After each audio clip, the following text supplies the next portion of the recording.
I did stand-up comedy for 10 days straight as a total beginner in New York City. But before we get into it, let me give you some context. I've always wanted to do stand-up comedy, but every time I was about to go for it, I chickened out. But this time I was like, nothing's gonna stop me from doing it. And to make it even more difficult, I decided to do it for 10 days straight. The problem is I live in Montreal and we don't have enough open mics and comedy shows for me to do this challenge. So I decided to drive to New York because it's the only city where a challenge like this can be done. My first day in New York, I saw a bunch of rats. Then I started looking for open mics. So I went on badslava.com and I chose 2 venues just in case something goes wrong. And something did go. I signed up, I rehearsed my set one last time, and I headed to the first venue. And right when it was my time to go up on stage, this happened. Hold on, I think he's gonna get it fixed.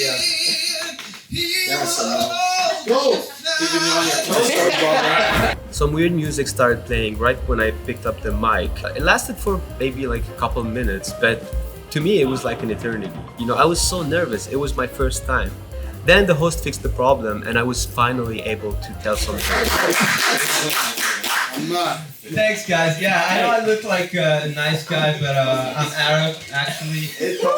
I was born in Algeria and I live in Canada. I'm both Algerian and Canadian, so if I bomb tonight, I'll go to heaven. I'll apologize for it. Probably. That's my Canadian part. I was raised Muslim, but I'm not into religion anymore. And since I left Islam, everything has changed. Now I'm all about, saving lives, being nice to women, defusing bombs, stuff like that. Just saying that I left Islam may get me killed, I can't, people will get me. That's how cancel culture works where I'm from. When people get offended, they don't tweet. They fucking chop your head off. Yeah, that's what they do. So next time someone... They behead you. Thank you. It's great to have homeless Dave Chappelle with us. There was this guy who was talking too much, was kind of heckling people. Not really heckling, but he was talking too much. I was so nervous. I was afraid if he says something, I don't have any comeback, or like I lose my focus and forget my jokes. So right before I went up, I was thinking of something to say just in case he started talking during my set. And he kind of looked like Dave Chappelle, so I was like, I'm gonna just call him homeless Dave Chappelle. That's funny enough. And then I was surprised at the reaction of the people there. It changed the whole vibe of the set. So like my jokes were doing way better than before, and it was great. It felt really cool. And then a couple of jokes after that, the weird music started again. So I did my last jokes over that weird music. So it's kind of hard to hear, so I'm not gonna put it here. But if you want to watch the full set, I actually post every set I do on this YouTube channel, so you can just go check it out. I'm gonna put the link in the description. And if you subscribe, it will be great. I was supposed to film my reaction right after that first set, but I totally forgot because I had to go to the second venue. I took a comedy class and they told me, if you want to become a good comedian, you have to talk about yourself, be authentic. They told me, tell a joke only you can tell. And the problem is I don't like pedophile jokes. So, I don't know what to do with this advice. I don't like pedophile jokes. I prefer anecdotes. I think it's way funnier when it's real. Okay. Is this too much? Okay, it's gonna get worse. Okay, this slide is so fucking intense. I feel like I'm gonna have a tan by the end of the last minute. Okay, this is crazy. I think I'm gonna end it here. Thank you guys. Here's my reaction just after the second set.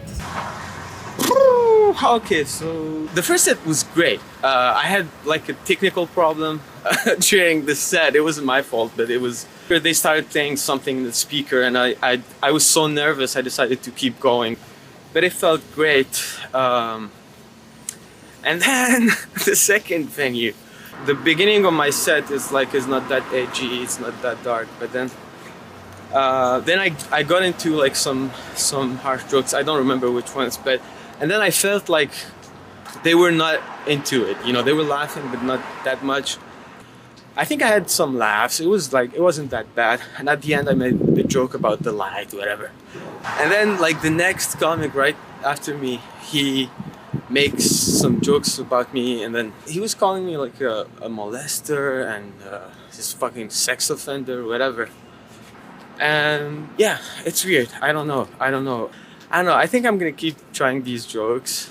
I'm gonna definitely go back to the first venue I did. And yeah, I don't know. Yeah, we'll see. We'll see how it goes. I think I would. This is New York, motherfuckers. Yeah, bro. But I'm fucking happy. Like, I did it. I came to New York and I fucking did stand up.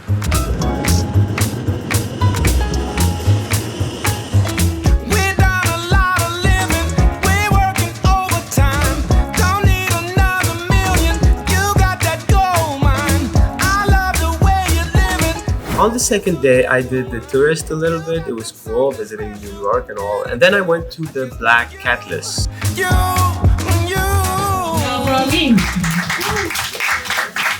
Thank you, guys. I just moved in from Montreal just to do stand-up. And I would have never believed I would one day perform at an antique store. This is a great place. Yeah, I'm single. And the reason is because I hate going on dates, and I'm very bad at it. You know, I wish I was gay, just because I think gay men never go on dates. I think they just meet and fuck. You know, I'm pretty sure lesbians never go on dates. I mean, who's gonna pay for it? Yeah, I like this joke because it's both sexist and homophobic, which is great.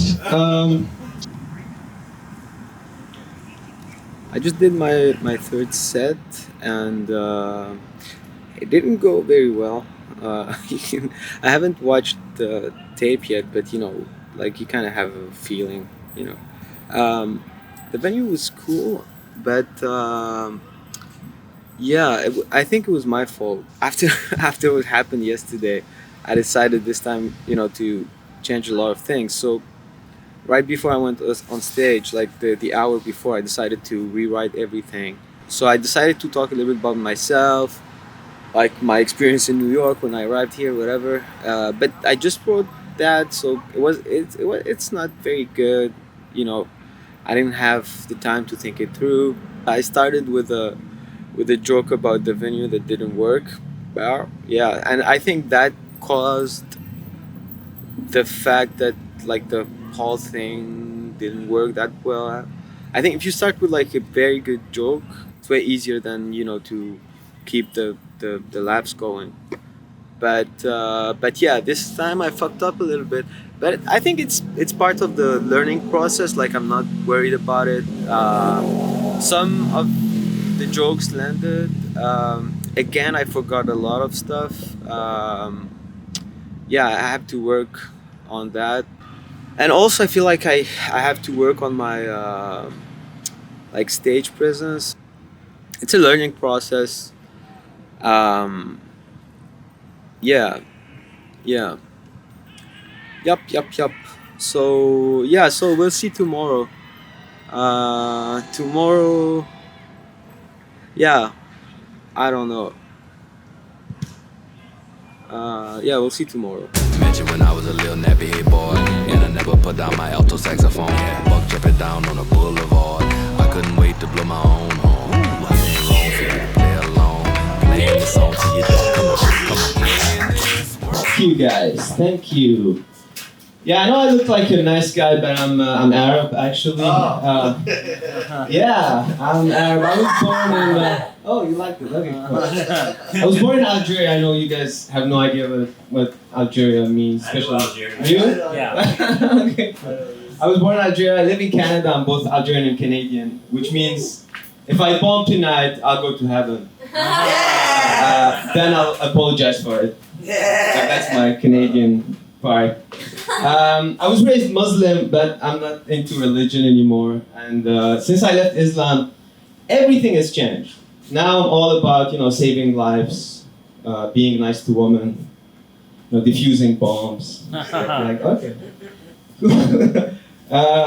Just for saying that I left Islam, I can get killed for that. That's how cancel culture works where I'm from. When people get offended, they don't tweet about it. No, they fucking chop your head off. So, next time someone says something mean to you on the internet, don't be a bitch about it, okay? Just be thankful you're alive.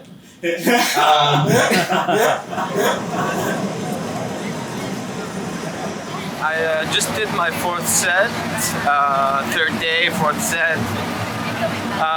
It went great. It went great. After what happened yesterday, I decided this time to go back to my original set. So I did exactly like the same jokes as I did the first time, and it went great. And I didn't know, like this time the open mic was it was like a competition where you can win either like $20 or a booked show, and I won, which is crazy. Like I didn't think I would win, so it's good. Like it's nothing big or something, but it's cool to have like to do a book show. It's not an open mic, right? It's like a step up from an open mic. It's gonna be on December 7th. So by that time, I think I'm gonna have a little bit more material. I hope so, and I'm gonna be a little bit more comfortable on stage, and I have to work on a lot of stuff. So today I was talking. I sent the video of my first set to a few friends in Montreal, and they gave me some advice. Yeah, they all told me things about like my timing. I need to let people laugh a little bit, like give them the time to laugh, and work more on my presence on stage and stuff like that. So that's what I'm doing. But it's pretty hard because it's like there's so many things to think about when you're on stage. And like for me, the most important thing is to get the laughs. So I try to do it like whatever it takes to get the laugh. Yeah, and this is crazy. I'm walking like I just passed like Times Square, and I'm holding a camera, talking to a camera, and no one gives a fuck. It's New York, motherfucker.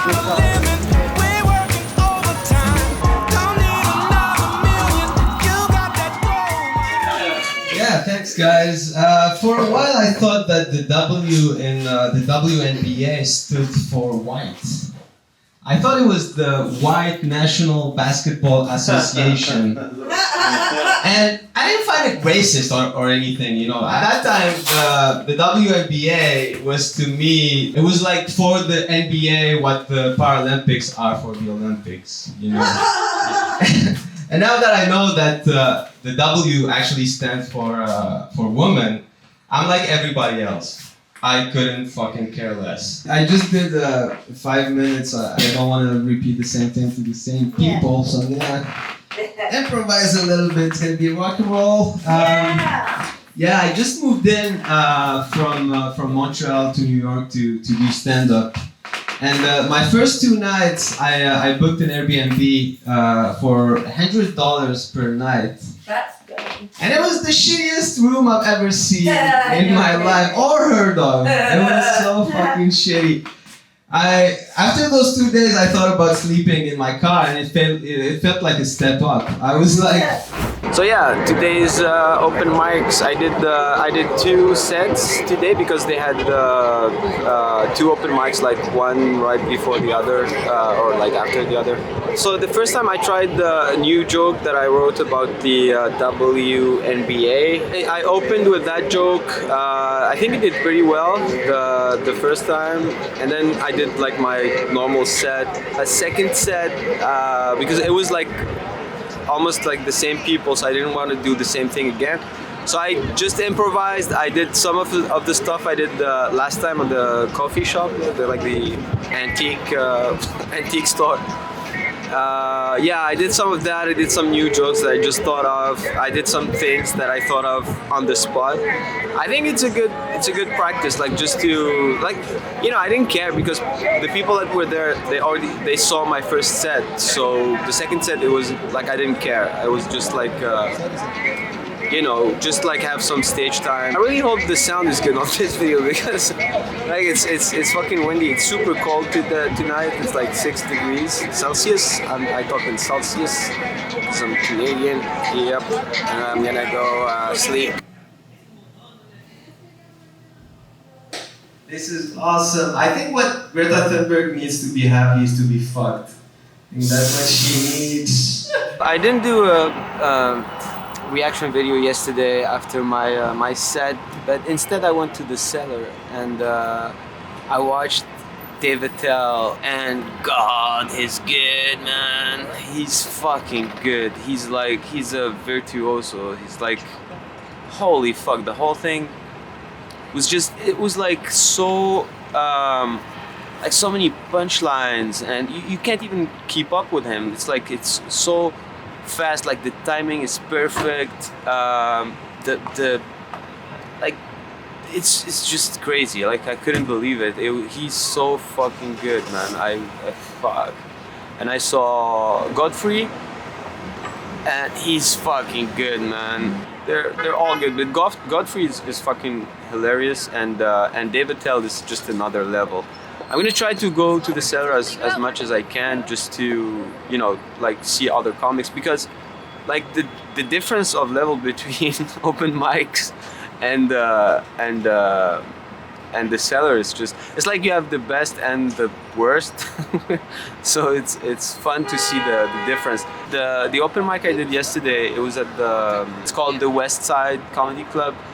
The venue is great. The place was very nice, but we were only like 4 or 5 comics, and it was, you know, like, yeah, it wasn't that good.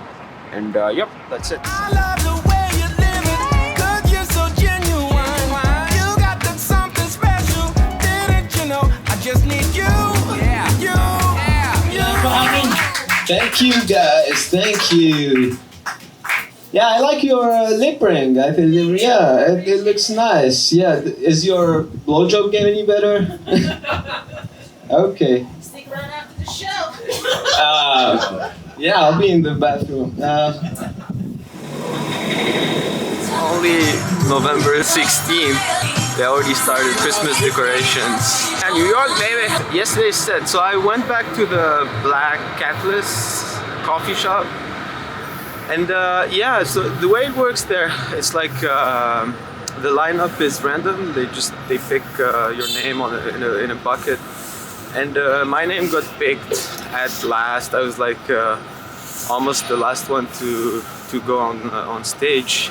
Not many people stayed till the end.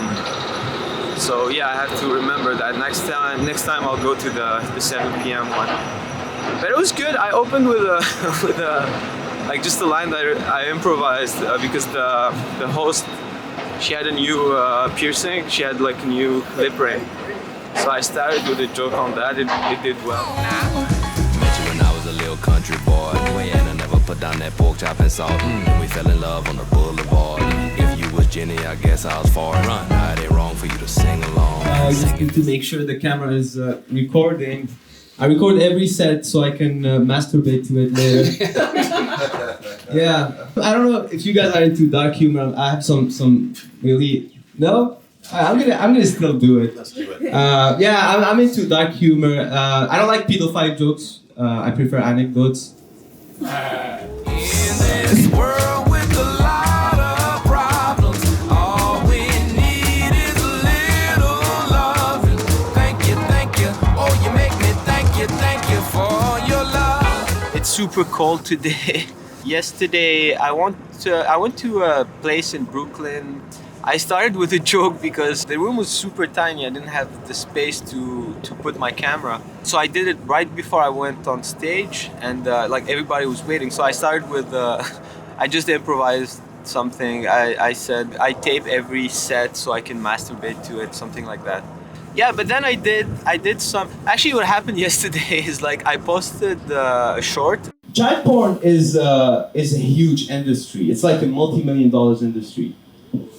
And I don't get it, you know, because I don't know anybody who has ever watched child porn. Like everywhere I go, I ask, no one has ever And I've never watched child porn either, obviously, but I've been to a school play once because my niece was in it and I lost a bet to my brother.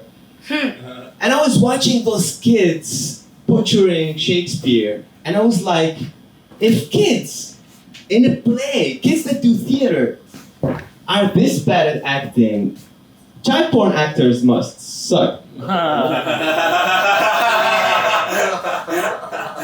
And I had a lot of backlash. Like the short did good for like first like a new YouTube channel, did like 3,000 views in few hours, and but I had a lot of comments, you know, like people were offended and they were like, this guy should be on the list. Or I had one funny comment. One person said, is this a pedophile convention? That was funny. And because of the comments and all of that, I decided to not do that joke. Yeah, I think maybe it's too hard. I don't know. I need to have some other people's opinion on that. For me, it's like it's just a joke, you know.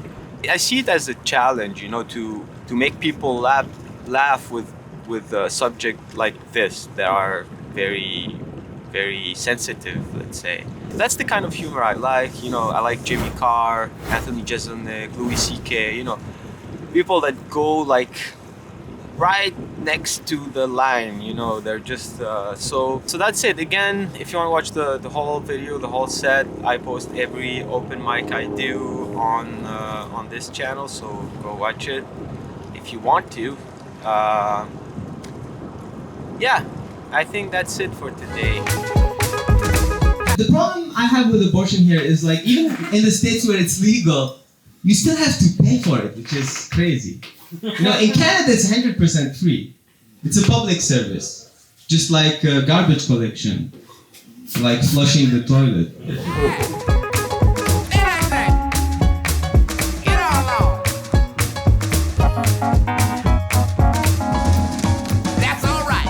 Now we've got Amin Shahid on this one. What are you doing now? Yeah, nice.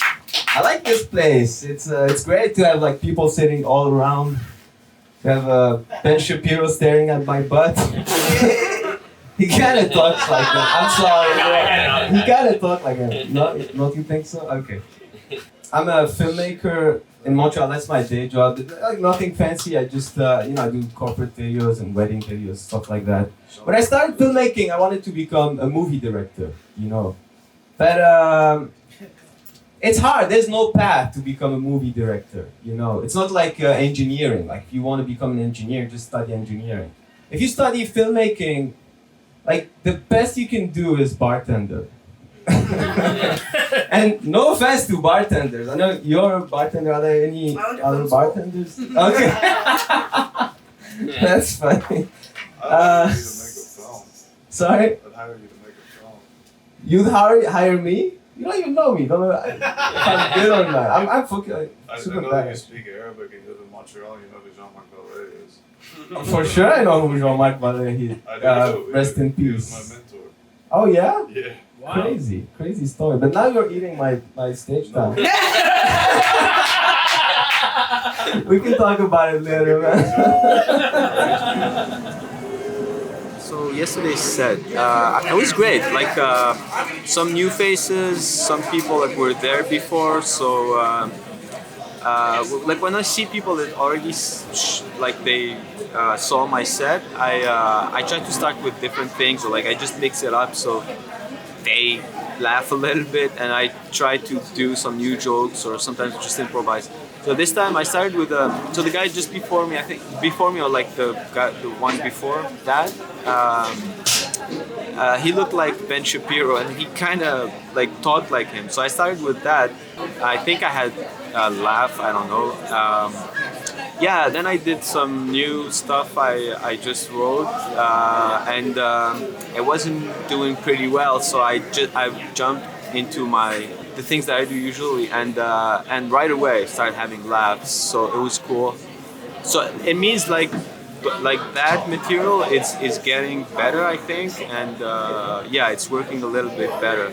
And maybe because I'm more confident when I do that material than when I try something new. Maybe that's why it works better. After that, I went to the Gotham to the Arab comedy festival, and it was fucking awesome. Yo, Arabs are killing in New York, man.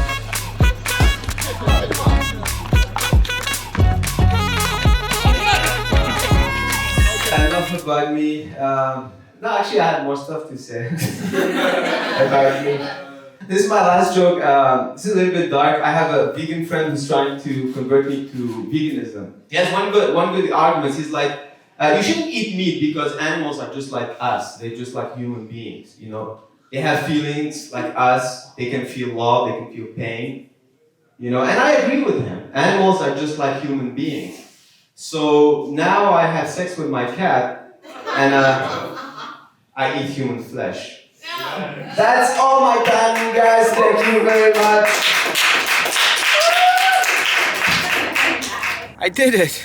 I did it. It was cool. It was very cool. If I knew doing stand-up was this fun, I would have done it like a while ago. But yeah, I'm pretty happy with it. It's never too late, you know. So yeah, I'm definitely gonna keep doing stand-up. I'm gonna keep posting videos on this channel, so please subscribe. And thank you guys for watching.